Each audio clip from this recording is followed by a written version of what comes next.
নমস্কার বন্ধুরা, আমি তনুশ্রী আর তোমরা দেখছো তনুশ্রী কুকিং স্টাইল।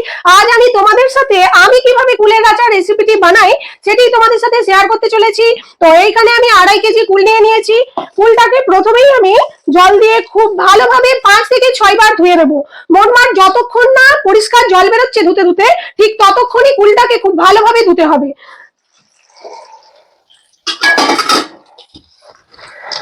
খুব ভালোভাবে ঘষে ঘষে ধুয়ে নিতে হবে, কারণ বাজার থেকে কেনা কুল অনেক নোংরা থাকে। আর কাঁচা কুল দিয়েও তোমরা কিনে এনে করতে পারো, বাট ওইটা অনেকটা সময় সাপেক্ষ। শুকনো করতেই প্রায় 6 থেকে 7 দিন লেগে যায়, আর কাঁচা কুলেরও দাম যা আর শুকনো কুলেরও দাম তা। তাই জন্য স্মার্ট যারা গিন্নি হবে তারা তো শুকনো কুলই কিনবে। জাস্ট একটু ভালো করে ধুয়ে নিতে হবে। তো এটাকে খুব ভালোভাবে ধুয়ে নিয়ে আবার ভিডিওটি কন্টিনিউ করছি। তো কুলটাকে খুব ভালোভাবে ধুয়ে নিয়েছি। আর কুলের যে বোটাগুলো থাকে এইগুলো তোমরা যদি চাও তাহলে বোটাগুলো তুলে ফেলেও দিতে পারো, বাট রেখেও দিতে পারো। তো এখানে আমি বোটাটা রাখলাম। অনেক সময় কি হয়, কুলের আচার খেতে খেতে এরকম ধরে খেতে একটু মজা লাগে, তাই জন্য রেখে দিলাম। আর আমার পিছন দিকের এই ছবি মানে যেগুলো দেখতে পাচ্ছ আর কি, এগুলো দেখে তোমরা হয়তো মনে মনে করছো তো ঠিক তো, এইটা দেখে হয়তো মনে মনে করছো যে ওইদিকে আবার কি রাখা আছে। ওদিকে আরো একটা ভিডিও বানাবো বলে আমি সমস্ত কিছু রেডি করেছি। তো ঘরোয়াভাবে মাছের চপ রেসিপিটি বানাবো বলে, তো তোমরা নেক্সট ভিডিওতে দেখতে পাবে। আর আরো একটা গুরুত্বপূর্ণ কথা বলছি, তোমরা অবশ্যই কমেন্ট করে জানাবে আমি রেগুলার ভিডিও তোমাদের সাথে শেয়ার করব না একদিন ছাড়া যেমন ভিডিওগুলো শেয়ার করছি ওইভাবেই করব।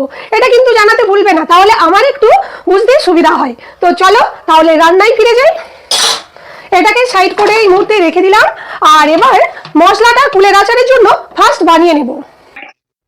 তো কুলের আচারের জন্য একটা স্পেশাল মশলা বানাতে হবে, আর সেই মশলাটা কি তোমাদের একটু চটপট দেখিয়ে নিই, আর দেখিয়ে দেওয়ার সাথে সাথে আমিও বানিয়ে নিই।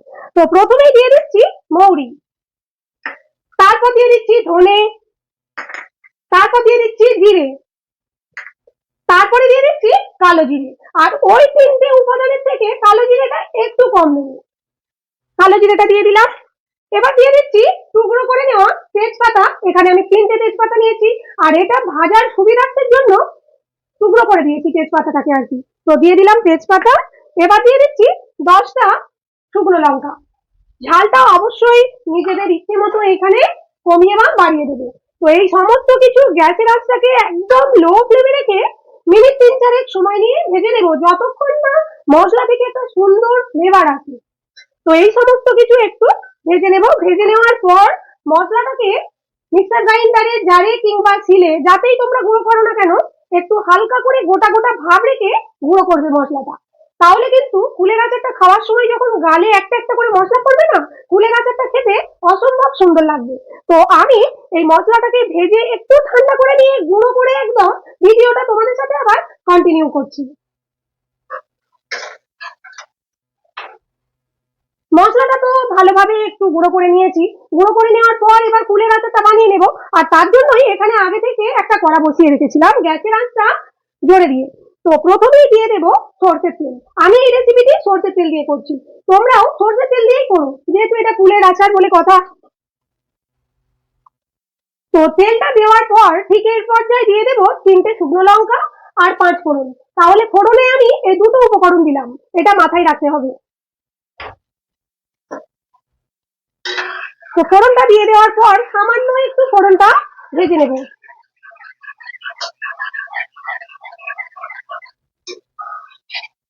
এবার ঠিক এই পর্যায়ে দিয়ে দেবো একটু গুঁড়ো লঙ্কা আর একটু হলুদ।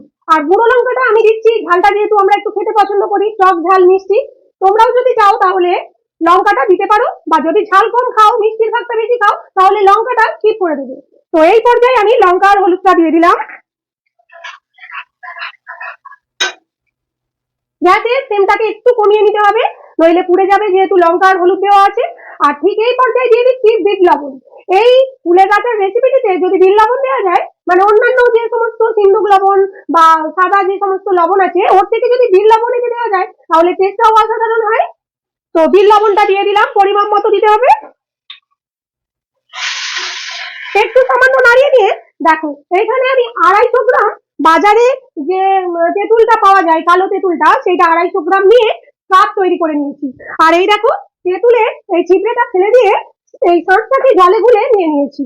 তো বাজারের তেঁতুল না হয়ে যদি তোমাদের ঘরের তেঁতুল হয়, মানে টাটকা যেটা পাকা আর কি তেঁতুল কিনতে পাওয়া যায়, সেই তেঁতুলটা হলে তখন এইখানে 100 গ্রাম থেকে একটু বেশি নিলেই হয়ে যাবে। আর এইটা যেহেতু বাজারে রেডিমেড কেনা তেঁতুল, তাহলে এটা একটু ভেজাল থাকে আর এটা টকও একটু কম থাকে, তাই জন্য এটা আমি 250 গ্রাম নিয়েছি।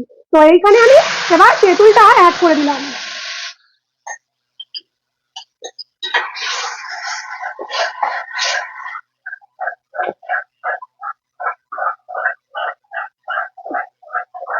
ভালো একটু সামান্য নাড়িয়ে নিয়েছি। নাড়িয়ে নেওয়ার পর ঠিক এই পর্যায়ে এবার দিয়ে দেব গুড়।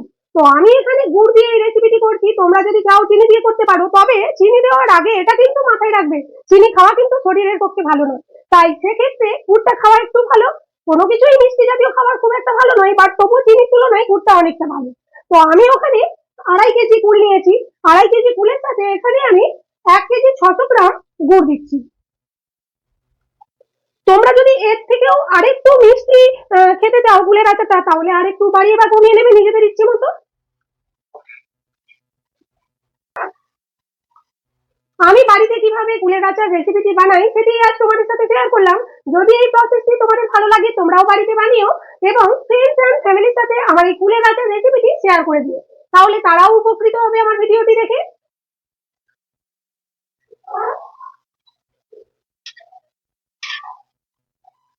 একটু মিশিয়ে নিয়েছি। মিশিয়ে নেওয়ার পর গ্যাসের আঁচটাকে ঠিক এই পর্যায়ে জোরে করে দেব।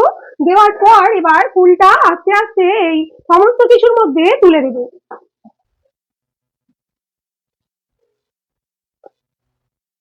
সমস্ত কিছুর সাথে ফুলটাকে খুব ভালোভাবে মিনিট 3-4 সময় নিয়ে নাড়াচাড়া করতে করতে কন্টিনিউ ফুটিয়ে নেব।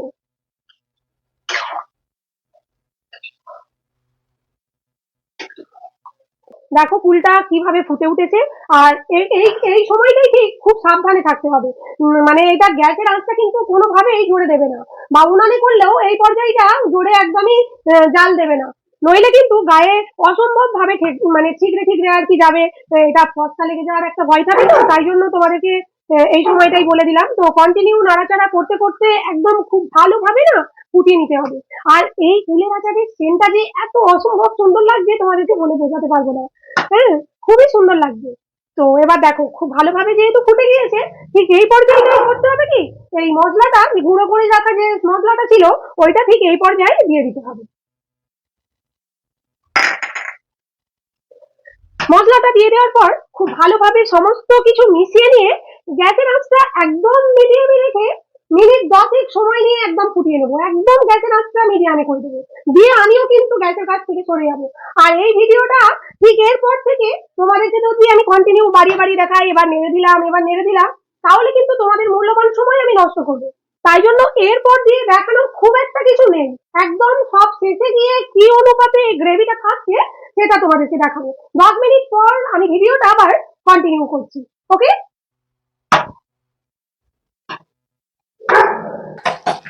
10 মিনিট সময় নিয়ে কন্টিনিউ নাড়াচাড়া করতে করতে ফুলের আচারটা খুব ভালোভাবে ফুটিয়ে নিয়েছি এবং ফুলের আচারের কালার অসম্ভব সুন্দর এসেছে, পুরোপুরি মার্কেটে কেনার মতো কালারটা এসেছে। তোমাদের ক্যামেরায় কতটুকু দেখাতে পাচ্ছি আমি বুঝতে পারছি না, বাট ফুলের আচারটা এত সুন্দর হয়েছে, তো এর থেকে বেশি আর কিন্তু ঘন করবো না। ঠিক এই পর্যায়ে গ্যাসের আঁচটা আমি অফ করে দেব। আর এটাকে সরাসরি জারে কিন্তু ঢালবো না, এটাকে একটা গামলিতে ঢালবো। ঢেলে 1 সপ্তাহের মতো রেগুলার রোদ্দুরে আমি দেব, যেহেতু এটা বেশ কয়েক মাস জারে বন্দি থাকবে। তো রোদ্দুরে দিলে এটা অনেকটা গাঢ় হয়ে যাবে, এর সাথে সমস্ত কুলের সাথে আর কি গ্রেভিটা টেনে নেবে এবং কুলটা মজে গিয়ে অসম্ভব সুন্দর খেতে লাগবে, পারফেক্ট পুরো মার্কেটের মতো খেতে লাগবে। তো আমার এই রেসিপির প্রসেসটা যদি ভালো লাগে তোমরা অবশ্যই ফলো করো। আর এখানে আরো একটা কথা বলে রাখি, কাঁচের জারে অবশ্যই রাখার চেষ্টা করো, প্লাস্টিকে রাখলে খারাপ হয়ে যাওয়ার সম্ভাবনা থাকবে। তো তোমরা তো প্রথম থেকে শেষ পর্যন্ত আমার রেসিপিটি দেখলে, যদি আমার এই কুলের আচার রেসিপিটি তোমাদের ভালো লেগে থাকে তাহলে অবশ্যই করে আমার চ্যানেলটিকে সাবস্ক্রাইব করে নেবে বরাবরের মতো। নতুন নতুন ভিডিওর আপডেট পাওয়ার জন্য পাশে থাকা বেল আইকনটি প্রেস করে দেবে। আর তোমরা আমাকে লাইক করবে, কমেন্ট করবে, যাতে আমি নতুন নতুন রেসিপি ছাড়তে উৎসাহিত হই। ফিরে আসছি অন্য কোনো রেসিপি নিয়ে তোমাদের সাথে আড্ডা দেবো বলে, ততক্ষণের জন্য টাটা।